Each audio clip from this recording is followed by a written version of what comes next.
오늘 누가복음 12장은 한 장 중에 가장 절수가 많은 장이 되겠습니다.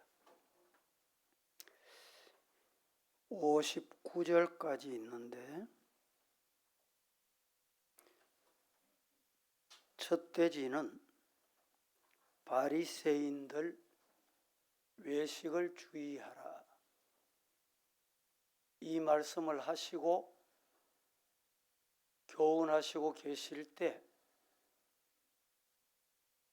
오늘 본문 15절에 보면 이렇게 말씀을 나누는 중에 한 사람이 예수님께 찾아왔습니다. 우리 집에 형제가 많은데 이 재산을 어떻게 나누어야 될지 지금 분쟁 요소가 많습니다. 예수님이 좀 나눠주이소. 이렇게 예수님께 소유에 대한 재판장의 역할의 요구를 합니다. 이때 예수님께서 나를 재판장으로 세우지 말아라 라고 말씀하시고 비유의 말씀을 주셨는데 그 비유의 말씀이 16절에서 21절 오늘 본문의 내용입니다. 이 비유의 말씀 중에 우리가 상대방과 대화할 때 대화에 걸맞지 않거나 또는 판단이 흐려졌다고 생각이 되면 대화하는 사람의 상대방은 야, 어리석은 자야. 좀 심하게 말하면 어리석은 놈아. 이렇게 말하잖아요. 오늘 예수님께서 어리석은 자라고 말씀하셨는데 예수님이 어리석은 자라고 말씀하시는 자는 어떤 자를 말씀하는가? 왜 이 말씀이 필요한가? 오늘 저와 여러분은 어리석은 자리에서 지혜로운 자가 되기를 원하는 마음으로 이 말씀을 드리게 됐습니다. 제목을 세상에서 제일 어리석은 사람. 시작. 세상에서 제일 어리석은 사람이 누군가?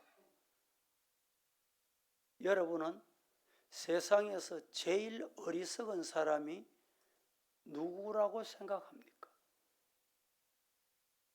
어떤 사람일까요? 어떤 경우는 우리나라 속담에 서울 가본 사람보다 안 가본 사람이 이긴다. 이런 말이 있죠. 내가 서울 가서 두 눈으로 똑똑히 보고 왔는데 서울도 한 번 안 가보고 가본 사람보다 더 잘 알아. 미국도 한 번 안 가보고 성지순례도 한 번 안 가보고 가본 사람보다 더 많이 알아. 물론 요사이는 유튜버를 통해서 정보는 제공받을 수 있습니다. 그러나 그것은 가본 경험과는 너무도 동떨어진 차이가 있습니다. 오늘 예수님께서 세상에서 가장 어리석은 사람, 어리석은 자야 라고 하신 말씀은 누구에게 해당되는가? 첫째, 하나님이 없다는 사람이 세상에서 제일 어리석은 사람입니다. 시작.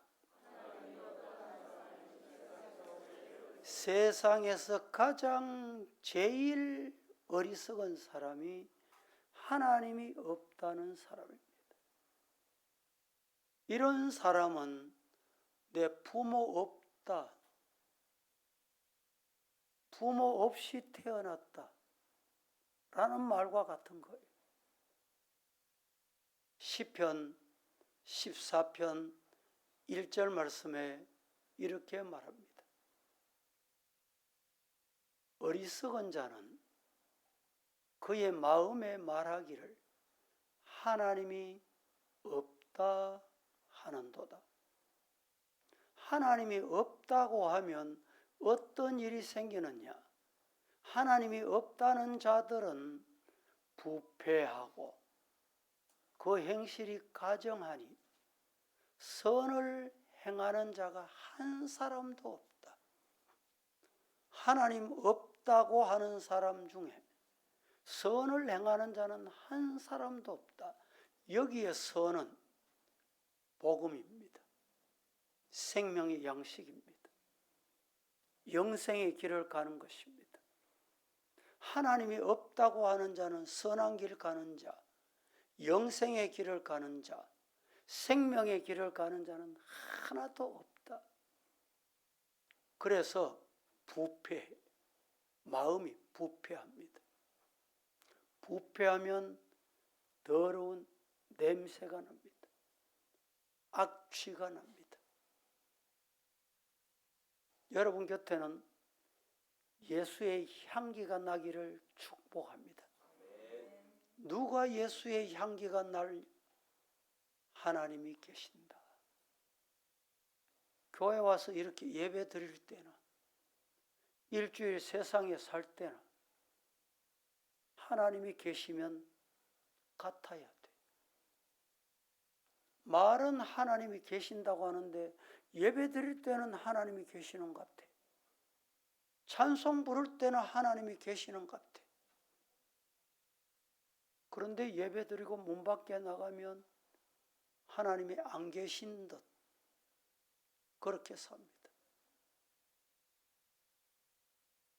오늘 하나님이 계시는 자는 어떻게 살아야 되는지 성경에서 우리에게 잘 일러줍니다.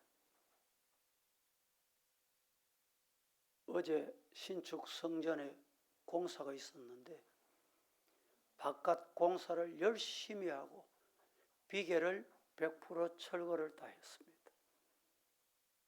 철거하면서 임시 전기를 설치해 놨습니다. 이 비계를 철수하려고 하니까 전기를 스탑해야 돼. 그래서 실내 청소하는 사람들에게, 청소업자에게 미리 공지를 했습니다. 엘리베이터를 사용해도 되지만 오늘은 전기에 이상이 있을 수 있으니까 엘리베이터를 타지 마세요. 미리 공지를 했습니다. 공지하면 일하는 사람은 거기 맞추어서 일해야 돼. 버튼을 눌러보니 오거든. 문이 열리거든. 탔어요. 탔는데 바깥에 공사가 전기가 스탑된 거예요. 어떻게 됐겠어요? 그래서 어제 119가 오고, 성경이 우리에게 공지하는 걸 잘 들어야 돼요. 잘 봐야 돼. 안 보고 마음대로 살다가 사고를 일으켜요. 주변 사람들이 119가 있으면 뭐 사고 났나? 뭐 일이 생겼나? 왜 이런 일이 생깁니까? 공지하면 공지에 맞추어서 내 쉬운 대로 하면 안 돼요. 한 층 올라가고 두 층 올라가는 거 그것보다도 엘리베이터 누르고 타고 가니까 수월하다. 그래서 결국에는 이런 문제가 생겨요. 세상 사실 때도 주일 말씀을 잘 듣고 들었으면 세상에 나가서 일주일 동안 이렇게 살아라 했지, 이렇게 행하라고 했지. 그 공지를 따라야 돼. 그 사람이 하나님을 인정하는 사람이에요. 믿습니까? 하나님은 하나님이고 말씀은 말씀이고 나는 내고 내 편한 대로 살면 돼. 요사이 유튜브 보세요. 언젠가 저거 한번 보니까 미국 사건 같아. 차가 막 과속을 하는데 경찰이 저 왜 과속하노? 서거라, 스탑해라 신호를 했는데 이 사람이 스탑을 안 하고 더 빨리 가는 거예요. 더 출행 안 나오는 거예요. 잡힐까요? 안 잡힐까요? 결국은 잡힙니다.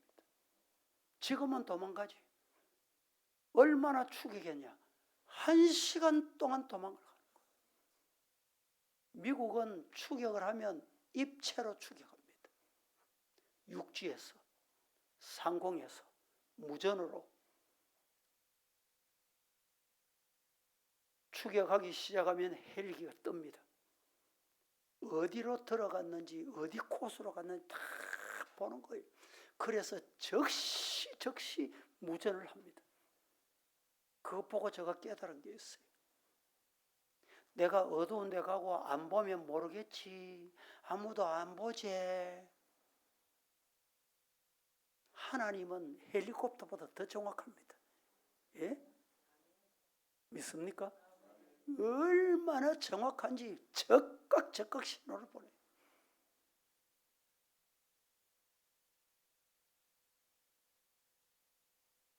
따라 하십시다. 하나님은 살아계십니다. 믿습니까?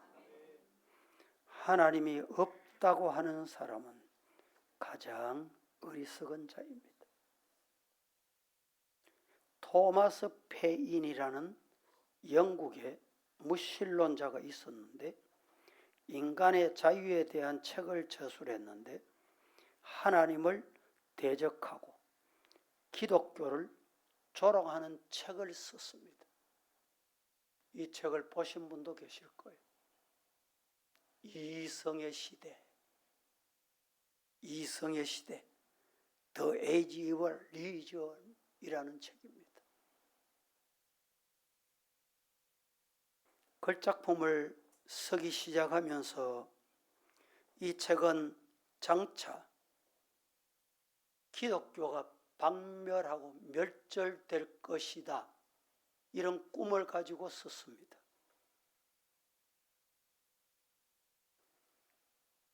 뭐라고 말했느냐? 100년 안에 기독교는 말살되고 성경은 사라질 것이다. 이성의 시대 책을 읽어보세요. 그래서 성도들은 아무 책이나 보면 안 돼요. 보고 싶다고 보시면 안 돼.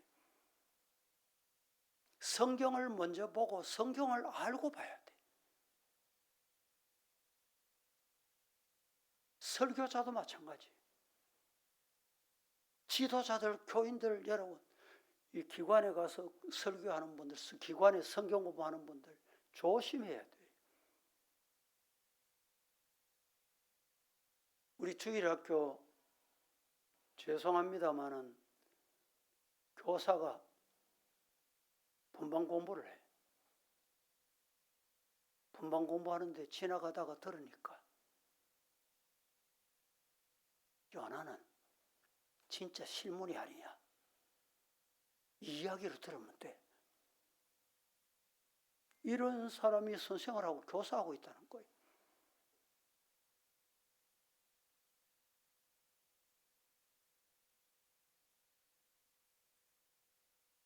여러분, 토마스 페인이 고서적을 파는 책방 구석에 먼지가 쌓인 성경을 100년 안에 보게 될 것이다. 라고 하면서 그는 이성의 시대라는 책을 썼습니다.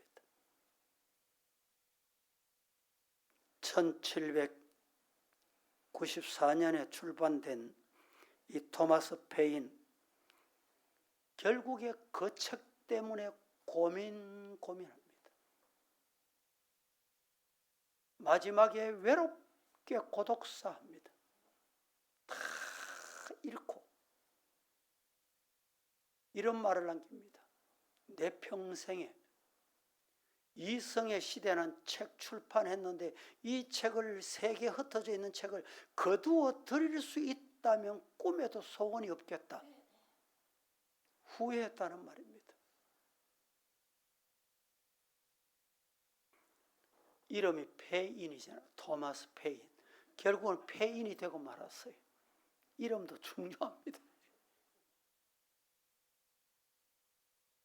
1809년에 침대에 죽으면서 혼자 외롭게 쓸쓸하게 죽었다는 겁니다.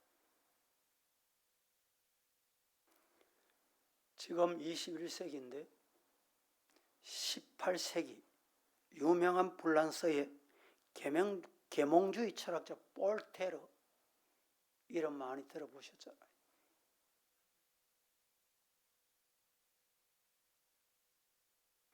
기독교가 세워지기까지 수세기에 걸쳤지만 불란서의 한 사람 볼테르가 50년 안에 기독교를 없애겠다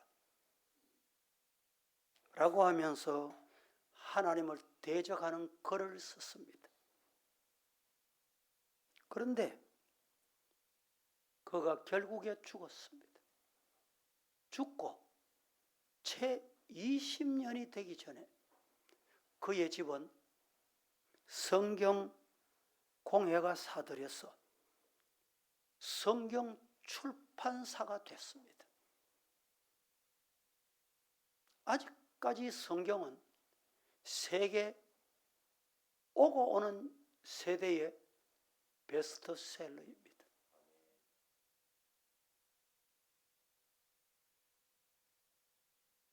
내가 태어나지 말았더라면 좋았을 것을, 이 말을 남긴 자가 바로 볼테르.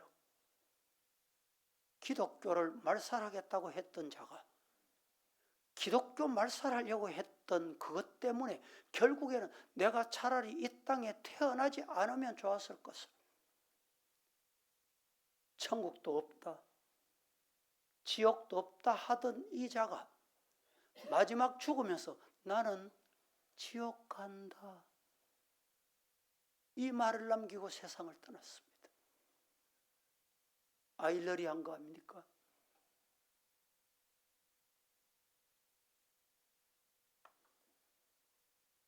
히브리서 3장 4절 말씀에 집마다 지은 이가 있으니 만물을 지으신 이는 하나님이 시니. 시작.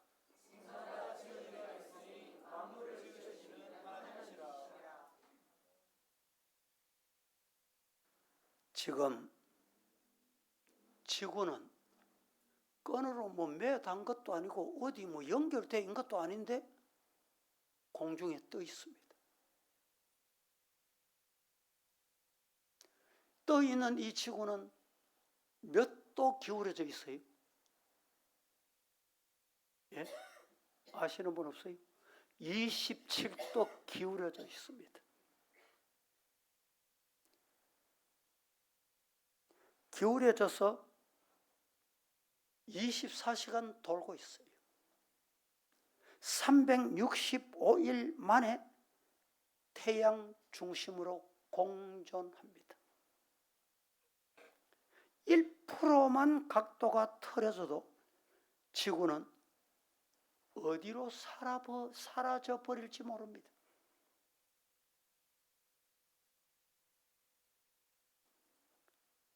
태양과 조금만 멀어지면 지구촌은 얼어 죽습니다. 태양과 조금만 더 가까워지면 타 죽습니다. 놀랍지 않습니까? 누가 이렇게 만들었습니까? 따라 하십시다. 창조주 하나님이 하셨다. 두 번째, 자기만 위하여 재물을 쌓는 사람이 세상에서 제일 어리석은 사람입니다. 자신만 위해서 세상 것만 위해서 재물을 쌓는 사람은 제일 어리석은 사람입니다. 오늘 본문 20절에 하나님 직접 어리석다고 말씀하십니다. 하나님은 이르시되 어리석은 자여 오늘 밤에 내 영혼을 도로 찾으리니 그러면 내 준비한 것이 누구의 것이 되겠느냐 라고 말씀하십니다. 이 예수님의 비유에 나오는 사람은 아마 큰 농장을 가지고 있었고 그 해에 농사를 지어서 풍년을 누리게 됐던 것 같습니다. 그래서 결국에 거두어들인 곡식을 자신이 가지고 있는 창고에 다 저장할 수가 없었던 것 같습니다. 17절에 이렇게 말씀합니다. 심중에 생각하여 이르기를 내가 곡식 사둘 곳이 없다. 어쩌면 좋겠노? 18절에 이렇게 말합니다.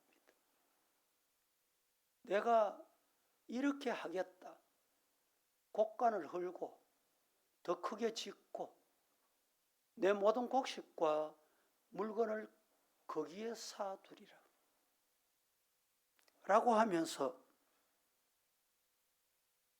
가난하거나 헐벗거나 고아나 과부나 굶주리고 고통당하는 자는 손톱만큼도 아니 꿈에도 생각이 없었던 것입니다. 자신만을 생각해요.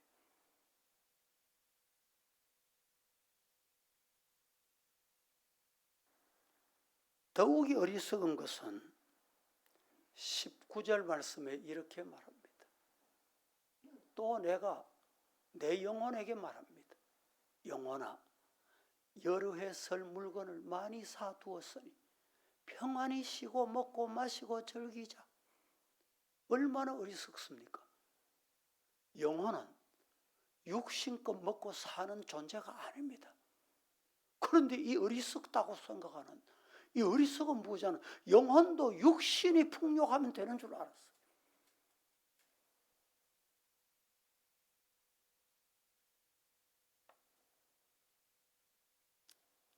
세 번째 말씀을 드립니다. 죽음을 준비하지 못한 사람이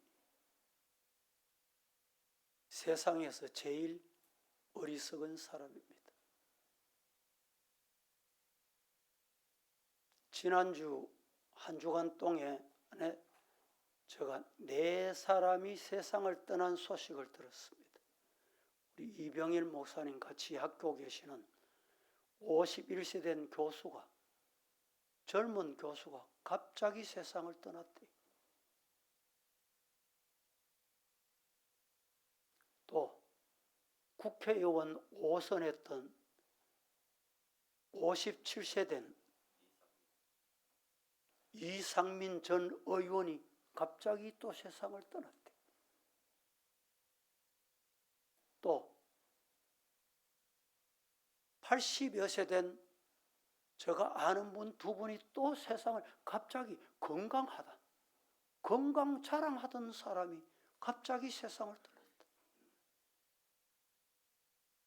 무슨 말입니까? 죽음은 언제, 어떻게, 누구에게 올는지 아무도 모른다. 죽음을 준비할 수 있어야 됩니다.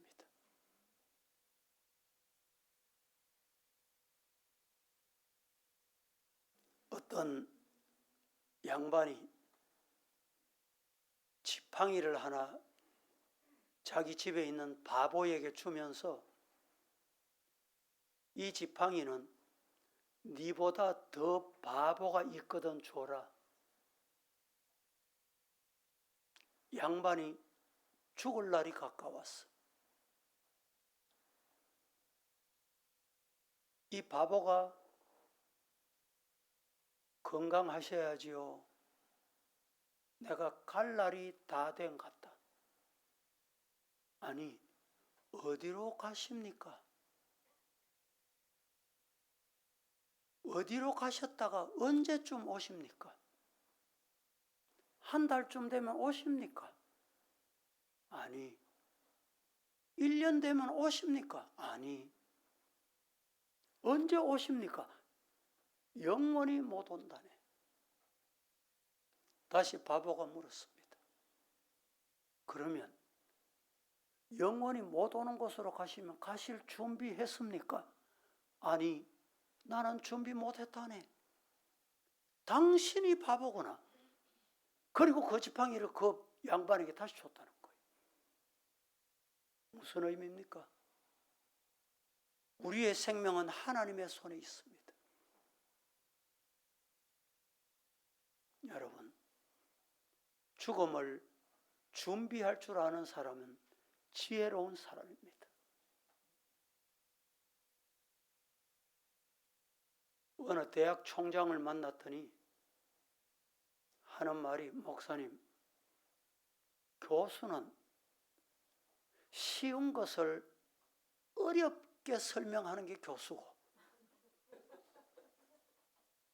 설교자는 어려운 것을 쉽게 말하는 것이 설교자입니다.